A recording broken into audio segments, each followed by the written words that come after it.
Allahu Akbar, Allahu Akbar, Allahu Akbar. Allahu Akbar, Allahu Akbar, Allahu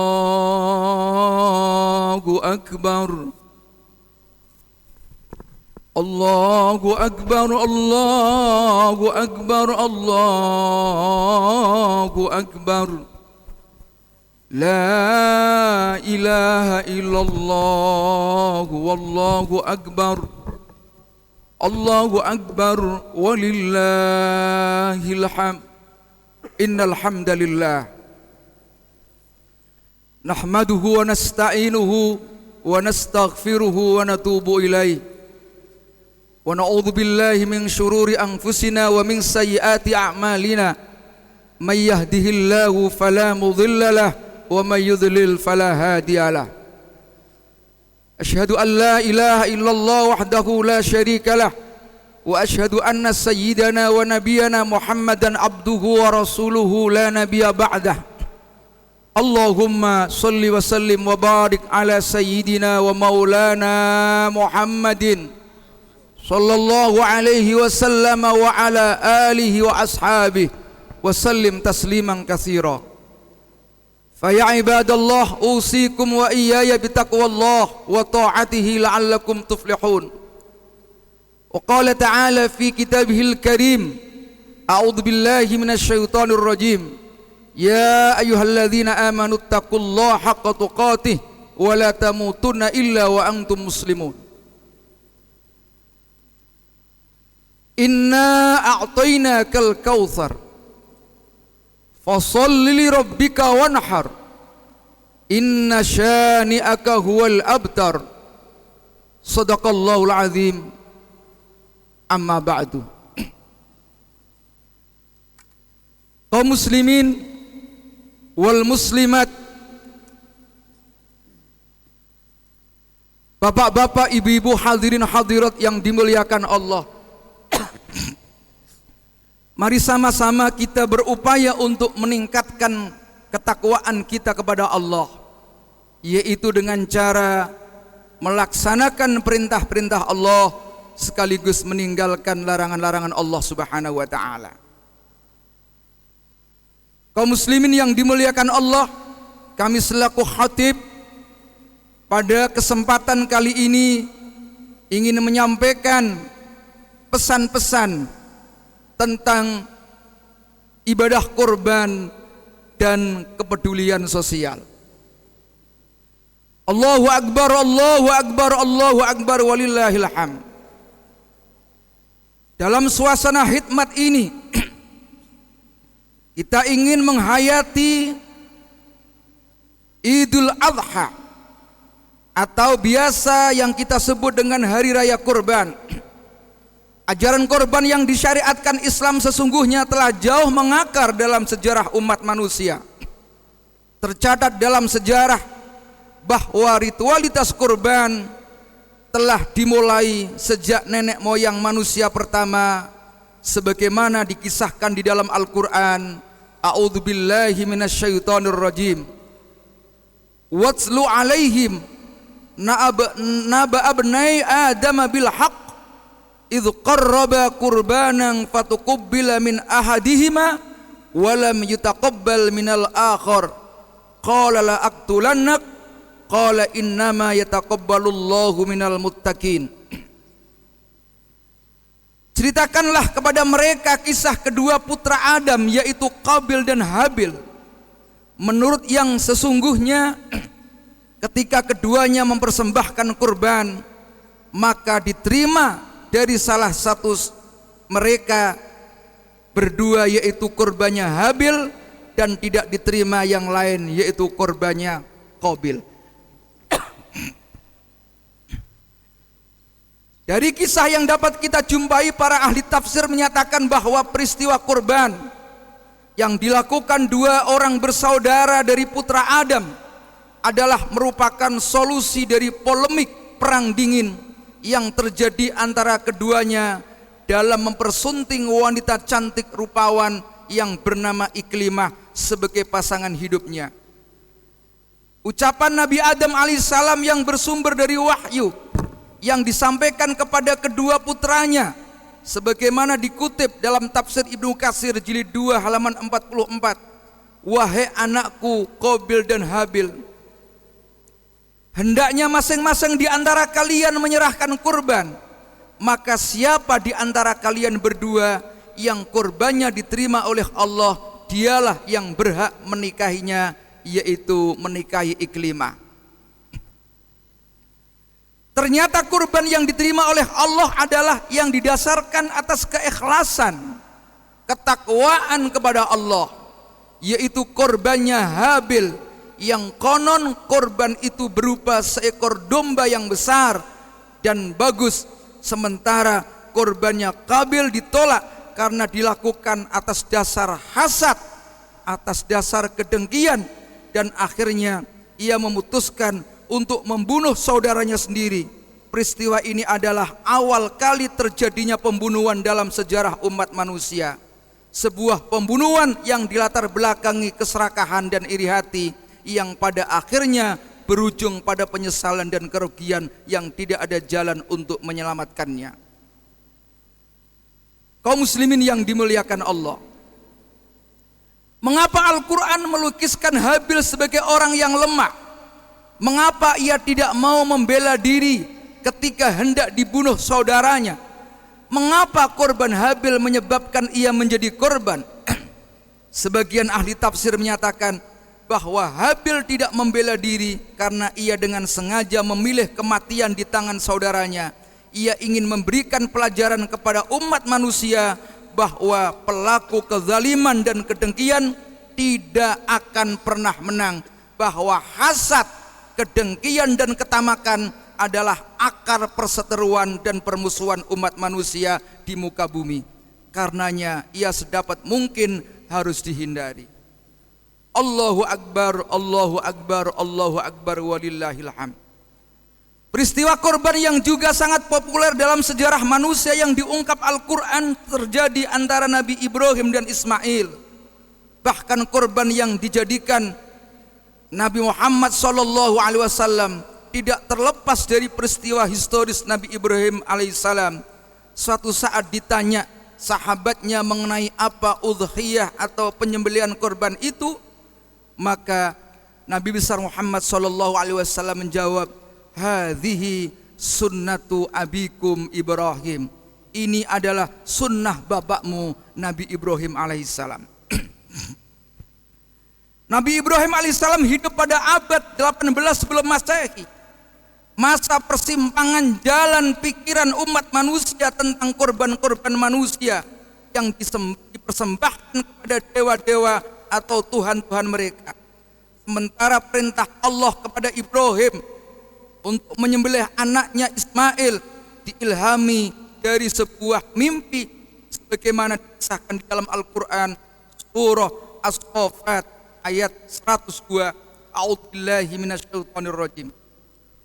Falamma balagha ma'ahu sa'y qala ya bunayya inni ara fil manam anni adbahuka fanzur madza tara qala ya abat al ma tu'mar satajiduni insyaallah minas sabirin. Maka tatkala anak itu sampai pada umur yang sanggup berusaha bersama-sama Ibrahim berkata, wahai anakku, sesungguhnya aku melihat dalam mimpi bahwa aku menyembelihmu. Maka pikiran apa pendapatmu? Ismail menjawab, wahai bapakku, kerjakanlah apa yang diperintahkan kepadamu. Insya Allah engkau akan mendapatiku termasuk orang-orang yang sabar. Para mufassir menyatakan perintah Allah kepada Ibrahim adalah menyembelih putranya sendiri, hendak menyampaikan pesan kepada kita bahwa betapapun besarnya cinta seseorang kepada anak atau apapun yang dimiliki bukanlah sesuatu yang berarti bila Allah menghendaki. Disebutkan juga dalam kisah, ya dalam akhir kisah tersebut Allah memberikan pengganti seekor domba besar atas keberhasilan Ibrahim dan Ismail dalam melaksanakan perintah ujian yang amat berat itu, sebagaimana diungkapkan dalam Al-Quran, wa fadainahu bidzibhin adzim, dan kami tebus anak itu dengan seekor sembelihan yang besar. Allahu akbar walillahil hamd. Dengan menangkap pesan dan ibrah dari peristiwa besar yang tidak ada duanya dan tidak akan terulang kedua kalinya dalam sejarah umat manusia, dapat disinyalir bahwa Muslim sejati adalah yang memiliki kecintaan dan kepatuhan kepada Allah, melebihi kecintaannya kepada siapapun dan apapun.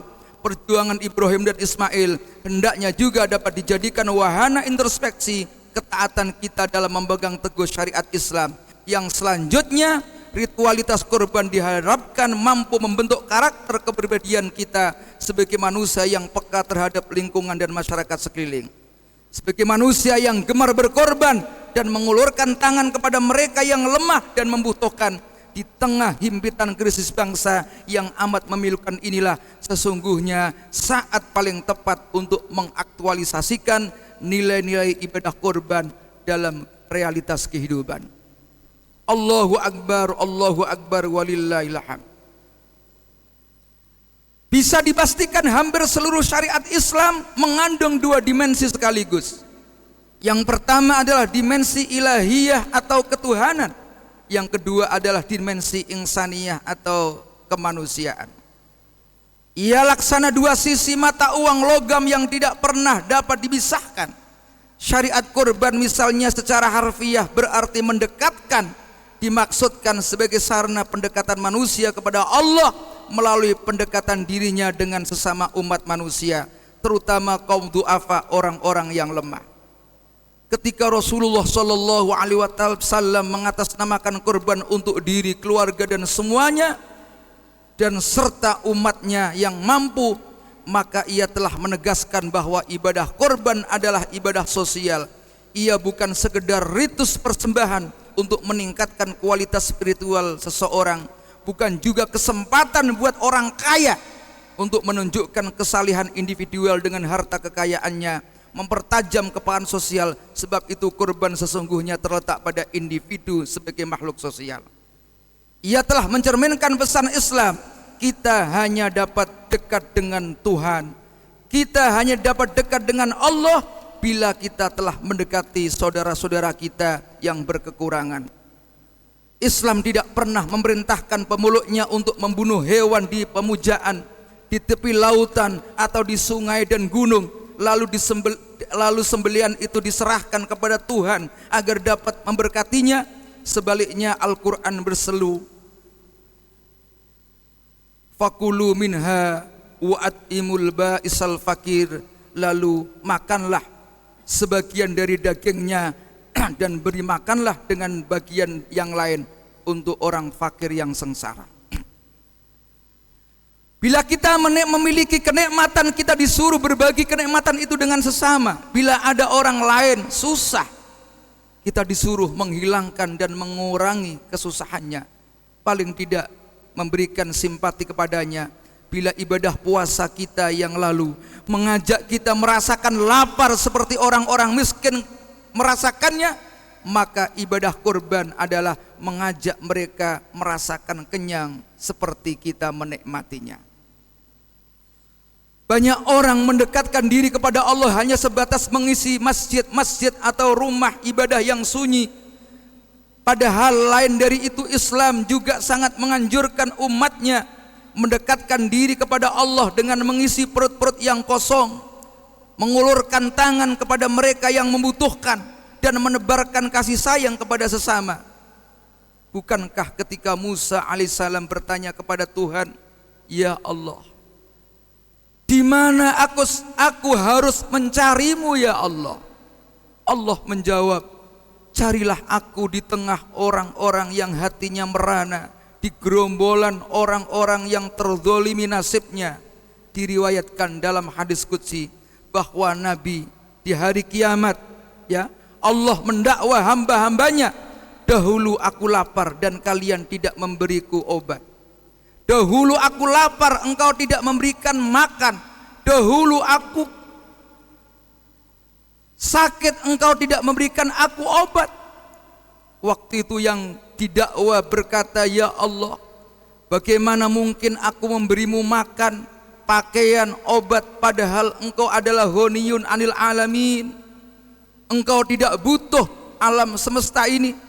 Lalu Allah Subhanahu wa ta'ala bersabda, dahulu ada hambaku yang lapar, dahulu ada hambaku yang telanjang dan sakit. Seandainya waktu itu kamu mendatangi mereka yang susah, mengenyangkan perut mereka yang lapar, menutupi tubuh mereka yang telanjang, dan memberi obat mereka yang sakit, niscaya kamu mendapati aku di situ dengan ibadah korban. Marilah kita selamatkan mereka-mereka yang menjadi korban. Kaum muslimin yang dimuliakan Allah, marilah kita dalam menjadikan ibadah kita tidak hanya kita menginginkan baik atau soleh secara ritual, tapi juga kita ingin menjadi soleh secara sosial. Barakallahu wa lakum fil Qur'anil azim, wa nafa'ani wa iyyakum bima fihi minal ayati wa dzikril hakim, wa taqabbal minni wa minkum tilawatahu innahu was-samiul basir. Aqulu qouli hadza wa astaghfirullahal azim li wa lakum wa lisairil muslimin fastaghfiruhu innahu wal ghafurur rahim. Allahumma salli ala sayyidina Muhammad wa ala ali sayyidina Muhammad.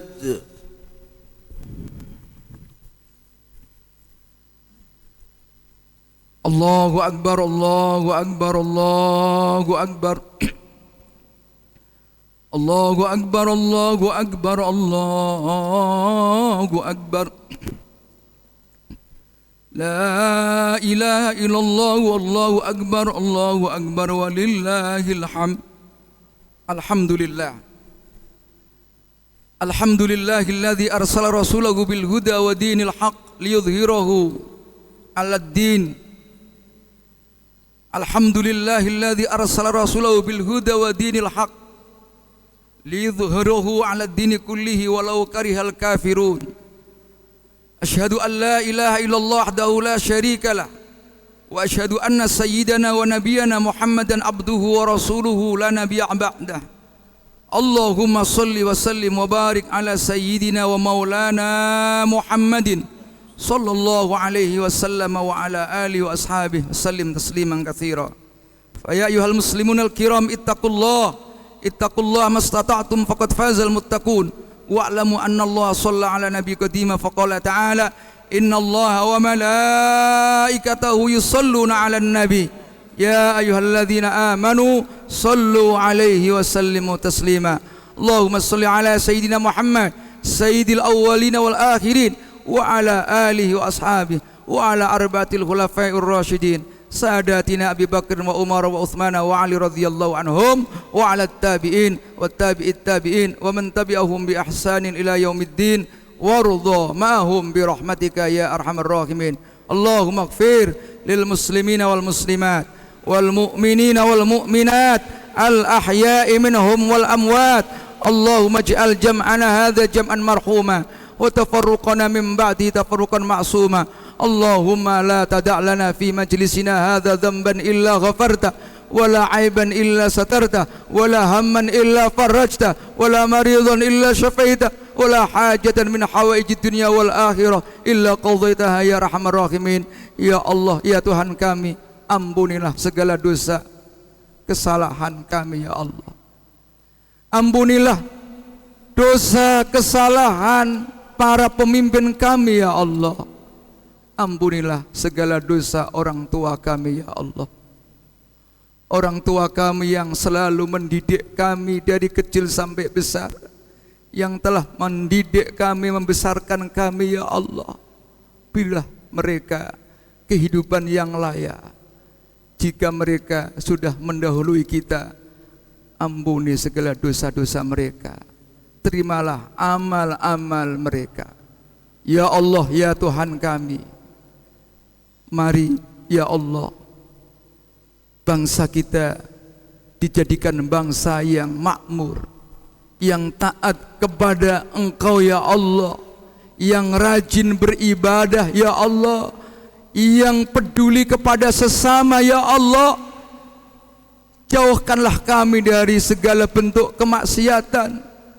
Jauhkanlah kami dalam bentuk kezaliman, menyakiti tetangga, menyakiti saudara kita, menyakiti orang tua ya Allah. Lindungilah kami dari perbuatan-perbuatan itu ya Allah. Ya Allah, ya Tuhan kami, berikan petunjuk kepada kami.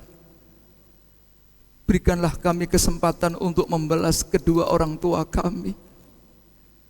Ya Allah, berikan kami rezeki yang banyak, yang halal, agar kami bisa membantu keluarga kami, agar kami bisa menghajikan orang tua kami, agar kami bisa mengumrohkan orang tua kami, agar kami bisa mengajak, memberikan kebaikan kepada orang-orang yang kami cintai ya Allah. Ya Allah, ampunilah dosa guru-guru kami. Ya Allah, ya Tuhan kami, jadikanlah kami hamba-hamba yang saleh, hamba-hamba yang muslih, hamba-hamba yang baik, hamba-hamba yang selalu melakukan perbaikan-perbaikan. Ya Allah, lindungilah kami dari segala bentuk kejahatan. Rabbana atina fid dunya hasanah wa fil akhirati hasanah wa qina adzabannar. Wa sallallahu ala sayyidina Muhammadin wa ala alihi wa sahbihi ajmain. Walhamdulillahi rabbil alamin. Wallahul muwaffiq ila aqwamit thoriq. Wassalamu alaikum warahmatullahi wabarakatuh.